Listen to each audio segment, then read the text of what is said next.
Arnór, komin í undanúrslit og bikar. Stjarnan, þið eru bikarliðið ekki? Jú, það er búið að myndast svona smá bikarhefð í Garðabænum. Búin að fara í úrslitaleiki núna, 3 ára röð. En Vinna 2? Vinna 2, töpum núna í haust á móti Njarðvík og það er kannski svona smá mótöðring í því að reyna að klára þetta í ár.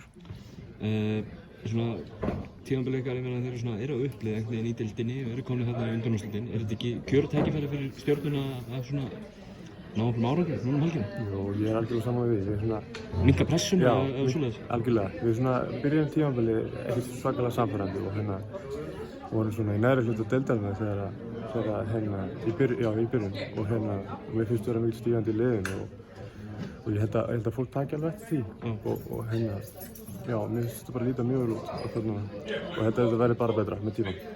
Keflavík í undanúrslitum, en þið skeikar ekki þá hafið þið bara unnið þá tvisvar í vetur, ekki? Ég er ekki alveg klárað. Við töpum mótið þeim í Keflavík en þetta er náttúrulega bara hörkuleg lið og bara það er bara svolítið erfitt við að eiga og þetta heldur að vera flotti leikur á morgun. 2 mjög góð lið mætast. En búistu brjáluðum stjörnustuðningsmönnum á undanúrslit og úrslit í bikar? Já, ég get eiginlega alveg lofað því því að það er búið að mynda svo góð bikarhefð þarna í Garðabænum og ég held að fólk sé bara mjög spennt og bæði leikmennin og stuðningsmenn. Frábært. Takk fyrir. Takk.